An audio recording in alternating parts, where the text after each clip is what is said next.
ideia de que os portugueses dos séculos XV e XVI só faziam arte religiosa é falsa. No final da Idade Média, início do Renascimento, havia aqui uma vibrante cultura profana.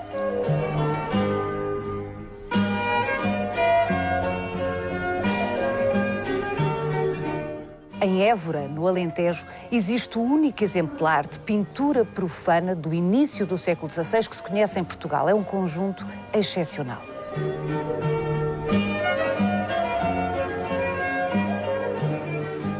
Mandados fazer por um sofisticado nobre, que foi também poeta, filho e irmão de poetas, estes frescos falavam com os seus contemporâneos, com os homens deste tempo, como os títulos de jornais falam hoje connosco. Vai querer saber mais? Venha connosco nesta visita guiada.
No Fórum Eugênio de Almeida, existe um alpendre que é revestido pelas mais antigas e mais bem preservadas pinturas profanas que se conhecem em Portugal.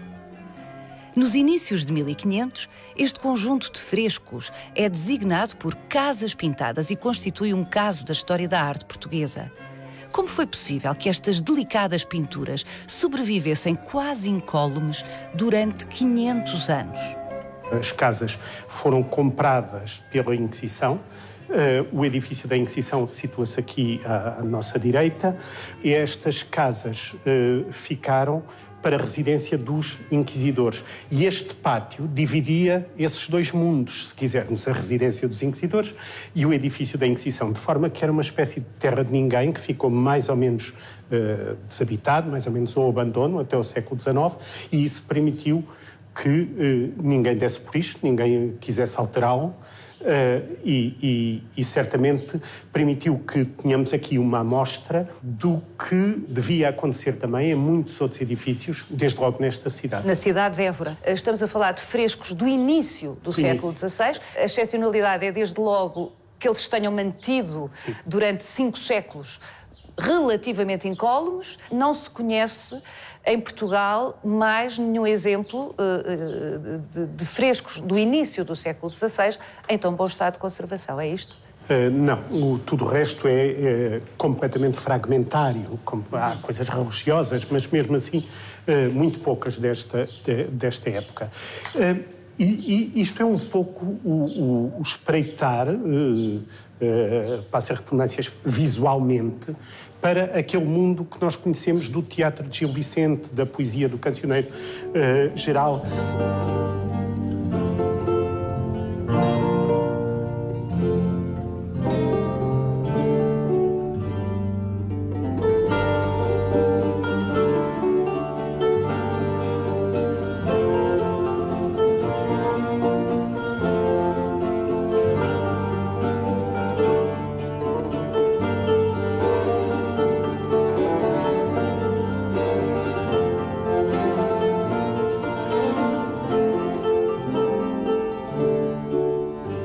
Este conjunto de pinturas dialogava com este grupo social, com as pessoas mais diferenciadas. A própria ideia de palácio, para nós, na altura, é uma ideia nova, que não assim tão bem aceita quanto isso. Estas pinturas devem ter começado, ou este projeto começado em 1513, que é o ano exato em que o Gil Vicente escreve a Exortação da Guerra. Onde às tantas uma personagem, a Rainha Pantasileia, diz porquê tantas câmaras dobradas, tantas casas pintadas, que é só gastar sem emprestar. Não queirais ser genoveses, sede muito português e morar em casas pardas.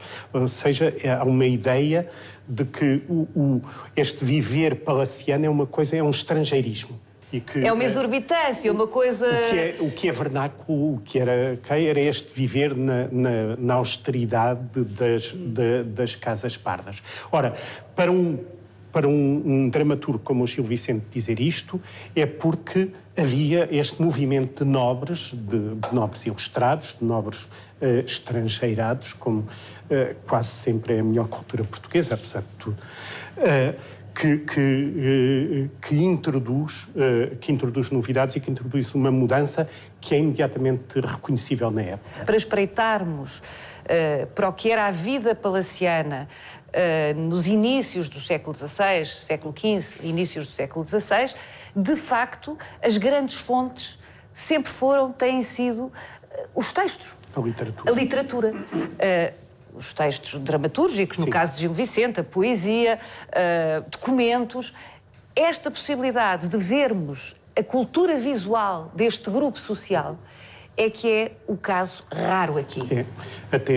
Até mesmo nos palácios régios, o que nos dá melhor esta imagem é Sintra, porque é um palácio muito pouco utilizado nos séculos seguintes. Não é? Sempre que há uma continuidade de utilização, nós temos depois... As coisas desaparecem e transformam-se mais. E é uma alteração.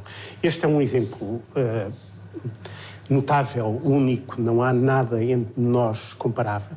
No entanto, temos indícios de que foi bastante comum. E muitas vezes nós temos este mesmo imaginário, estas mesmas formas, por exemplo, na tapeçaria, que era muito usada.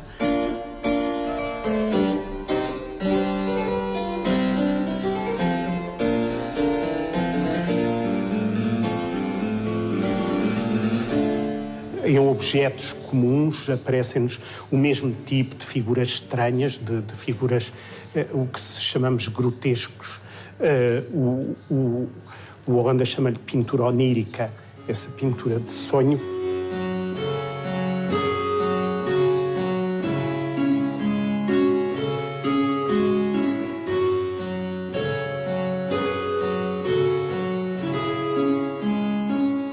Antes de nos determos em cada um destes conjuntos de figuras que, como eu dizia no início, falavam aos contemporâneos do início do século XVI, como hoje os títulos dos jornais falam connosco, ou seja, qualquer palaciano, qualquer cortesão olhava, qualquer pessoa culta daquele tempo, olhava para estas figuras e imediatamente percebia a história a que estavam a aludir. Antes de nos determos nisso, vamos tentar perceber como é que isto seria. Ou seja, este jardim existia, mas era diferente, obviamente. Sim. Pertencia a uma casa, à casa do encomendador, Dom Francisco da Silveira, e... Nós temos que ir um pouco mais atrás, se calhar.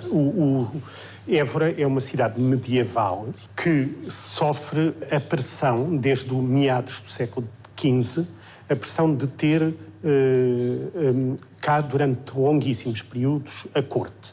O rei e depois todos os nobres e os burocratas que tinham de acompanhar o rei. O rei faz o seu próprio palácio em São Francisco e a grande nobreza e os nobres que estavam na corte, que exerciam cargos como estes, os Silveiras, que eram codéis-mor, e um deles foi vetor de obras, tinham necessidade de fazer os seus palácios na cidade. Isso nem sempre era fácil, porque a cidade já era densamente povoada e exigia, como neste caso, a compra de vários edifícios onde moravam mistérios, populares, etc.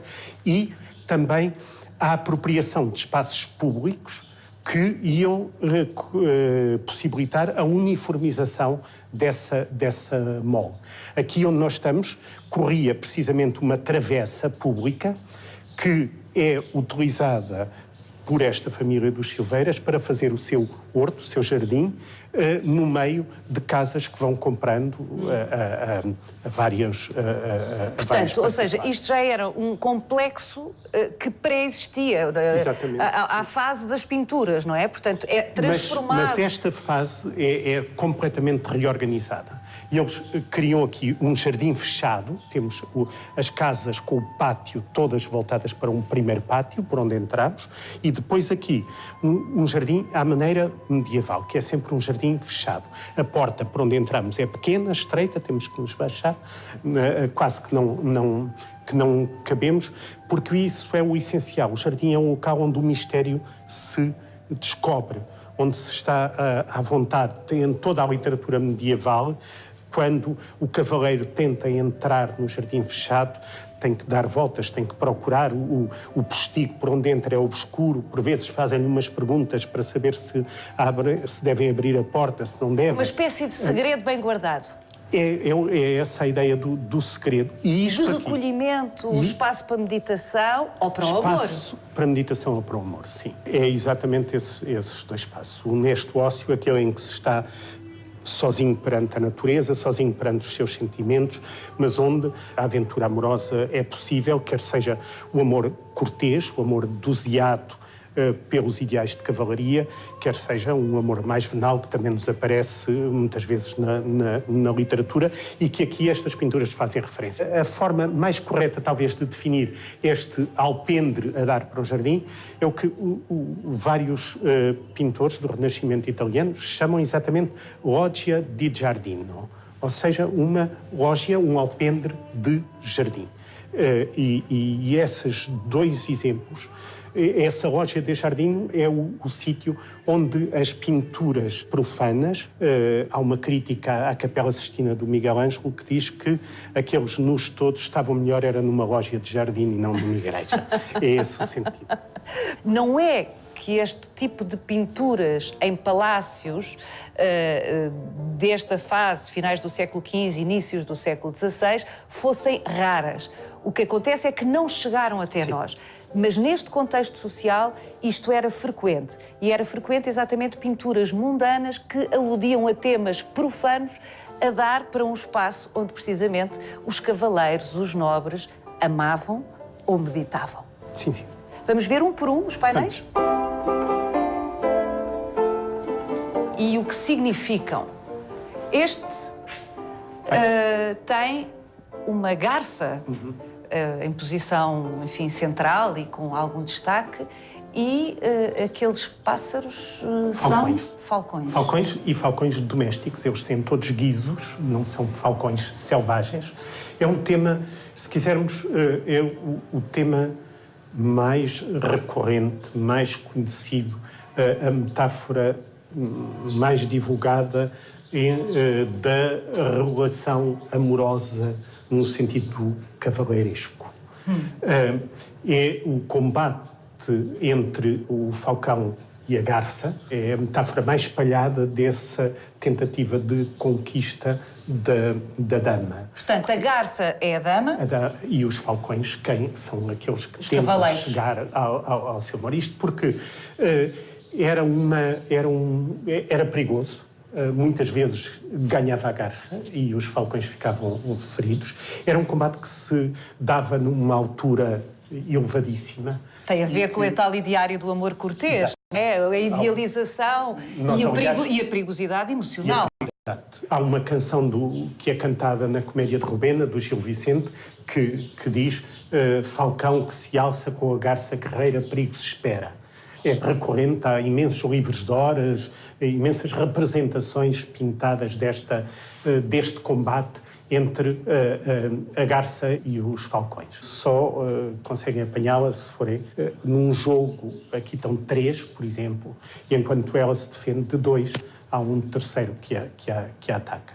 Mas há outros animais ali, há outros animais. O pato é o combate que se torna rasteiro, é o combate que ocorre, que é fácil, que é garantido. E, curiosamente, no livro de horas de Dom Manuel, por exemplo, quando nós vemos um jovenzinho nobre a ser introduzido num horto onde estão umas raparigas que se presume não serem propriamente cortesãs, ou serem num outro sentido do termo, e por cima nós vemos um falcão a perseguir um pato. Ou seja, este combate amoroso rasteiro por oposição ao combate amoroso. Ok, portanto, aquele pato representa a dama que não é uma dama. Se quisermos, sim, tal como as lebres e que são sempre símbolos de uma certa venalidade, de uma certa luxúria. De uma certa luxúria, sim, imediata. Ou seja, por contraposição ao ideal cavalheiresco do amor idealizado, aparece de alguma forma a ameaça omnipresente da luxúria, da carne, tudo pode baixar das alturas para um plano francamente carnal. É isso que aqui se diz. É exatamente. Este segundo painel, Joaquim Caetano, levou aqui um grande estrago. Precisamente quando, depois da extinção da Inquisição, este sítio passa para várias residências e a primeira coisa que fazem é abrir uma ligação direta para o jardim, através de uma porta e de uma escada que danifica totalmente este painel e, tirando-lhe a parte central, tirando também o motivo que lhe dava o sentido total. No entanto, podemos ver que este sentido é relacionado com o primeiro. É relacionado com o primeiro e oposto. Aqui temos o amor como engano, se quisermos.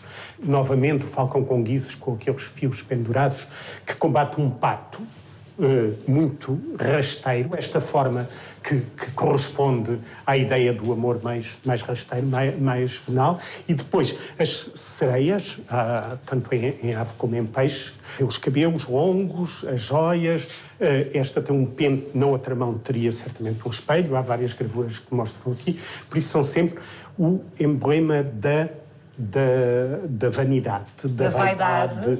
E essa vaidade é, se quisermos, oposta à sabedoria. Nós temos aquele animal que é normalmente associado à ideia de sabedoria, a coruja. Está ali em cima. E aqui é o pormenor mais curioso. Estes pequenos pássaros que passam por cima, que atormentam a pobre e sapiente coruja. São tordos, e os tordos caracterizam-se por combaterem ou chatearem os seus inimigos, defecando em bando sobre eles. Isto, no fundo, representa a ideia da sabedoria aviltada pela ignorância. A cultura erudita do seu tempo, o encomendador destas pinturas domina, porque são alusões permanentes a esse tipo de obras, não é? O cortesão refinado tem sempre um olhar um pouco afastado da intriga de corte. Ele está, mas tem a consciência de que a verdade está no outro lado, ou seja, está e não está. Ou seja, é o chamado cinismo. Que é intemporal. Uma linguagem natural da política. O pai do Francisco da Silveira, o Fernão da Silveira, tem um conselho para um sobrinho que vai entrar na corte e ele diz que há duas coisas que não calam para quem quer vir para a corte. Uma é saber vestir, outra é saber tratá-lo, ou seja, saber como dizer as coisas na corte. A consciência de que a corte é um sítio de enganos e que a verdade está próxima da natureza, está... O que é interessante porque isto remete-nos novamente para a nossa contemporaneidade. É frequente ouvir dizer a políticos que é lamentável o estado da política e que é lamentável o ambiente político que se vive e a forma como a política está a ser praticada e vivida. Portanto, é este tipo de ambivalência e dualidade. É exatamente a mesma coisa. É a mesma coisa, até porque essa diferenciação ontem, como o 16, faz sempre entre aqueles que são os políticos porque estão lá dentro e parece que não existe outro mundo senão o da intriga de corredores cotidiano, e aqueles que são capazes de, estando lá dentro, ter um conhecimento do mundo e uma visão distanciada em relação ao seu próprio papel em determinado momento. Vamos ver o que nos diz o terceiro painel, o mais incólume deste conjunto, o mais completo. É o mais completo, o único em que aparece uma figura humana, aquele pastor a tocar, ou pastora a tocar uma gaita de foles, para um concerto de lebres, que é um tema também recorrente na Idade Média, pelo absurdo, ou seja, as lebres são animais fugitivos, o tocar para as lebres é algo impossível, quer dizer, Sim. é algo que não acontece. Nós aqui é relativamente mais fácil encontrarmos referências diretas a histórias concretas. Por exemplo, estes 2 galos de briga parecem relacionar-se com o tema central é uma luta de galos. Sim, sim. Que é uma expressão que usamos hoje, aliás. E que até tem um conteúdo bastante atual, porque tem algum conteúdo de crítica desta ferocidade, quer até um pouco antirracista, se quisermos. A história conta-se com uma pobre perdiz, que se vê aqui ligeiramente ao lado, para ser vendida na feira, que é colocada num caixote onde estão 2 galos. E os galos, é claro, atacam-na e maltratam-na. Mas logo começam também a lutar entre eles. E a perdiz diz... não me devia admirar de me maltratarem a mim, que sou diferente, quando mesmo entre eles, que são iguais, eles se degladiam e se tentam maltratar. Essa história que conta era uma história popular. Era uma história de Esopo. De Esopo, mas que estava disseminada. Que toda a gente conhecia grande parte destas histórias e, sobretudo, conhecia o sentido moral que lhes davam e que fazia com que elas fossem... É interessante essa sua interpretação de que isto é, no limite, uma história moral. No fundo, é uma cultura de agressividade que está aqui representada, não é? E é como central. E não é por acaso que isto é o tema central do painel central. Esta luta de galos, que se quisermos, não há maior definição para o enredo político, palaciano, cortesão, essa E as outras figuras? O veado, a raposa? A raposa é outra história do Esopo. A raposa consegue, através de falinhas mansas, que lhe abram o galinheiro para ela contar, para ela falar às galinhas. Novamente o engano. E o pobre do cão dorme enrolado lá ao canto, sem se intrometer. É claro que depois da arenga às galinhas, ela vai comê-las uma a uma, evidentemente. E depois aparece ali o unicórnio para baralhar completamente a história. A história. O que me faz pensar, corrija-me, Joaquim Caetano, que não obstante as alusões destas pinturas ou destas figuras fazerem imediatamente eco nos contemporâneos que as viam, a história não é completa. Portanto, são alusões morais, há uma crítica ao poder, há avisos sobre o amor, sobre os enganos, mas ao mesmo tempo isto não é nada linear. Isso fazia parte do jogo entre o dono das pinturas, quem as recebia, quem as compreendia ou quem as compreendia menos e era necessário explicar. Ou seja, fazia parte desta encenação toda aquilo que o Joaquim Caetano está a fazer para nós. Visitas guiadas. É um pouco visitas guiadas, até porque as pinturas são um elemento deste bem-estar no jardim, como a sombra das árvores ou os frutos, são isso mesmo, frutos onde se colhem determinadas moralidades. Quarta composição, e este é delirante. Este é o mais complicado, porque se no outro lado nós temos, tirando o unicórnio, animais que se associam de forma estranha, mas que são todos eles reconhecíveis. Na natureza? Este não, estamos perante o mundo dos animais oníricos, estamos perante o mundo do delirante, dos animais culturais, se quisermos. Os dragões, a hidra de 7 cabeças, um leão que estava ali apagado, mas é um leão claramente heráldico, um grifo, e o pardo, desta forma pontilhada, que nos aparece nas descrições de mundos exóticos. Os homens deste tempo acreditavam que estes seres, que nós hoje consideramos míticos, tinham uma existência tão real como qualquer um dos animais. Como uma terrestres. raposa? Eles Ou um galo? aparecem nos bestiários descritos e catalogados tal como os outros Portanto, animais. eles imaginavam que eram animais que existiriam noutras paragens.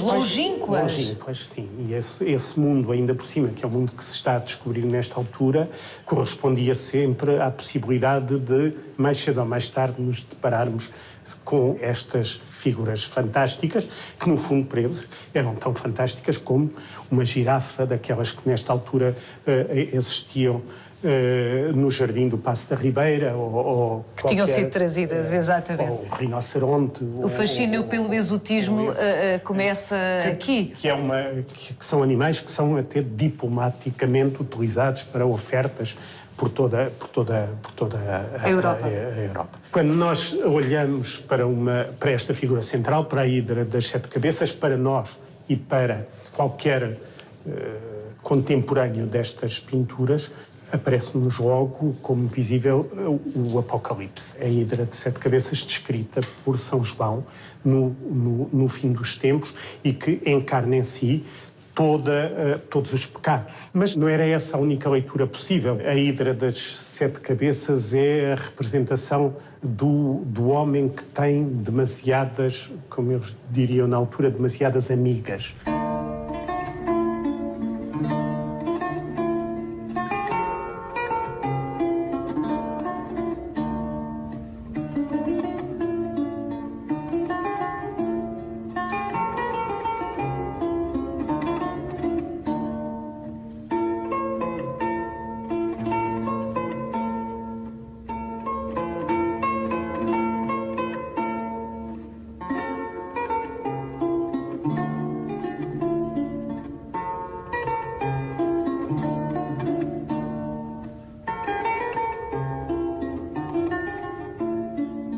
Lendo este conjunto, esta sequência de painéis figurativos, é possível concluir, seguindo as suas explicações, que se trata de um conjunto com uma intenção moralizante clara, com uma dimensão crítica. Sim. Do poder, dos riscos do poder, seja um poder político, seja um poder amoroso. Sim, e sempre num jogo antitético, quer dizer, sempre num jogo de contrariar. Se nós temos primeiro o amor elevado, espiritual, logo a seguir aparece-nos o amor venal e mais baixo. Se temos a vaidade, a seguir aparece-nos a sabedoria. Se temos a luta bárbara, de um lado aparece-nos a música, do outro lado aparece-nos o engano pela palavra. Por isso há sempre esse jogo de uma coisa e o seu contrário. Ou seja, um jogo sofisticado. E faz parte desta cultura, o não ser automaticamente legível. Dom Francisco da Silveira é, de certa maneira, um expoente da cultura cavaleiresca portuguesa e de uma certa nobreza ligada ao rei, que faz toda a sua carreira desde a mais tenra meninice na corte, viaja, guerreia e, ao mesmo tempo, tem participações em várias embaixadas, ou por ocasião de casamentos de princesas portuguesas, ou por ocasião de embaixadas diplomáticas à Itália, por exemplo. Isso põe esta nobreza em contacto com cortes extremamente evoluídas, extremamente luxuosas. Estamos a falar no início do Renascimento, onde por toda a Europa, quer no norte da Europa, quer na Itália, há uma erupção de gosto pela arte, pelo luxo, pela cultura, por esta sofisticação que aqui é visível. E, por outro lado, a nobreza portuguesa, fruto do bem-estar económico, que primeiro o açúcar da madeira, depois os produtos ultramarinos vão trazer, quer dizer, a nossa própria corte cada vez se torna mais sumptuosa. Mais sumptuosa.